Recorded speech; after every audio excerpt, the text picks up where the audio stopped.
Pecatur nomor 1 Uzbekistan, Nurdirbek Abdusattorov, tidak terbendung pada turnamen London Chess Classic tahun 2025. Dari 6 game yang telah dimainkan, Abdusattorov menang 5 kali dan hanya imbang sekali. Pada kesempatan ini, kita akan melihat game ke-6 ketika Abdusattorov menaklukkan pecatur kuat Amerika Serikat, Sam Sangklam. Pada game ini, akurasi dari Abdusattorov mencapai 95%. Sam Sangklam yang memegang bidak putih memulai permainan dengan E4. Setelah E5, kuda F3, kuda C6 menjaga pion. Di posisi ini, Sam Sangklam memilih mendorong pion D4, tantangan pertukaran pion. Ini adalah pembukaan Skotlandia. Abdusattorov tukar pion. Setelah kuda makan pion, gajah menambah tekanan pada kuda. Sangklam memilih menarik mundur kudanya, serangan balik pada gajah. Tapi kemudian gajah B4, skak. Pion serang gajah, lalu gajah mundur E7. Di posisi ini, Sangklam memilih langkah agresif, dorongan pion ke petak F4. Setelah itu, Abdusattorov mendorong pion D6, mempersiapkan gajah petak terangnya untuk berkembang. Selanjutnya, gajah D3, persiapan rokade. Di titik ini, Abdusattorov memainkan sebuah langkah yang tidak lazim. Kuda ke petak H6, berkembang lewat lajur samping. Meskipun langkah ini tidak lazim, menurut engine, ini adalah langkah terbaik. Pada langkah ke-9, kedua pemain rokade mengamankan rajanya. Selanjutnya, Sangklam mengembangkan kudanya ke petak D2. Lalu, Abdusattorov mendobrak dengan F5. Kuda F3, kemudian raja geser ke petak H8, mencegah potensi skak oleh gajah. Di posisi ini, pertukaran pion terjadi. Gajah makan pion menantang pertukaran. Direspon dengan gajah makan gajah. Kuda makan gajah. Kemudian, Sangklam kembali memainkan langkah agresif, G4. Pada posisi ini, menurut analisa engine, langkah terbaik untuk hitam adalah kuda ke petak H4. Tapi, Abdusattorov memainkan pilihan langkah tidak akurat. Kuda mundur H6, berniat menyerang pion. Namun, seperti terlihat pada evolution bar, putih menjadi sedikit lebih unggul. Selanjutnya, kuda F ke petak D4, menantang pertukaran kuda sekaligus menjaga pion.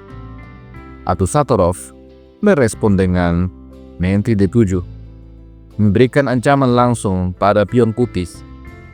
Maka F5 dimainkan, menutup serangan menteri pada pion sekaligus membuka tekanan gajah pada kuda yang ada di petak H6. Di posisi ini, Abdusattorov memilih kuda ke petak G5, tambahan serangan pada pion. Rupanya, Sam Sangklam tidak berani memukul kuda, karena hal itu akan membuat laju G menjadi terbuka. Sangklam lebih memilih untuk mendorong pion H3, memperkuat struktur pionnya. Abdusattorov merespon dengan kuda mundur F7, lalu gajah F4 dan G6. Abdusattorov memaksa untuk membuka lajur G. Sangklam langsung melarikan rajanya ke petak H2. Selanjutnya, gajah F6, kuda E6, kemudian benteng G8. Bersiap, pion akan makan pion dalam waktu dekat.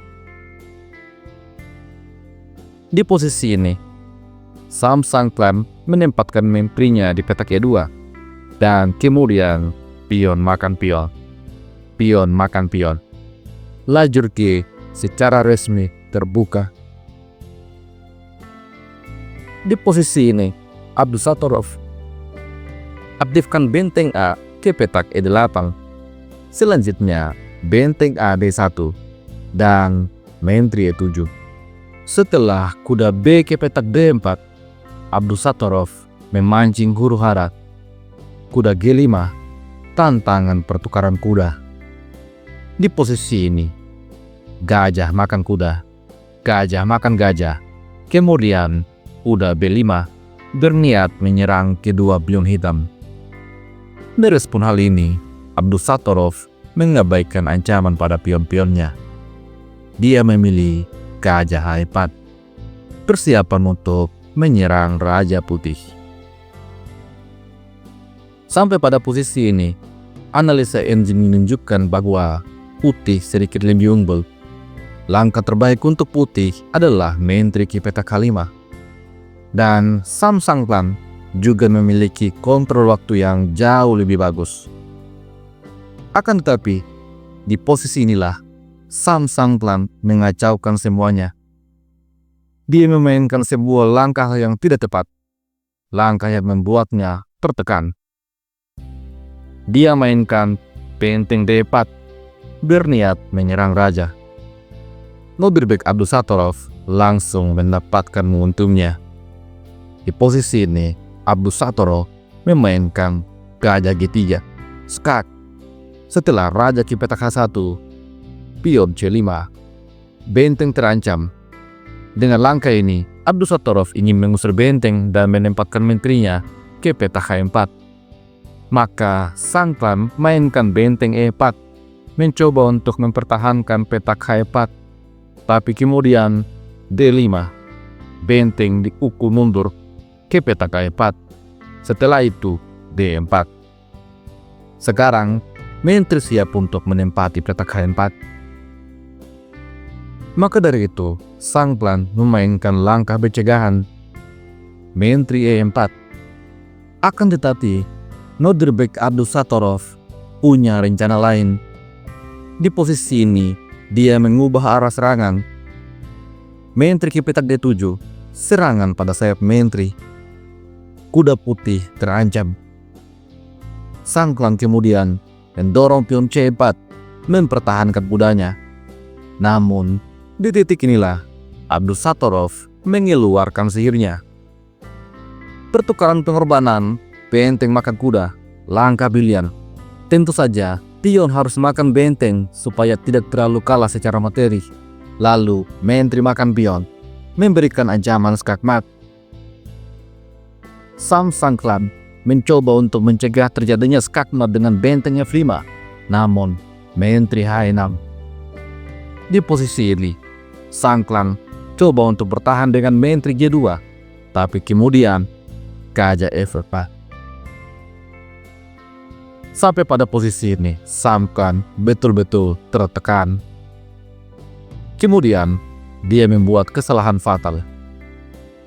Langkah terbaik di posisi ini adalah menukar menteri dengan benteng. Namun, dia memilih menteri ke petak F1.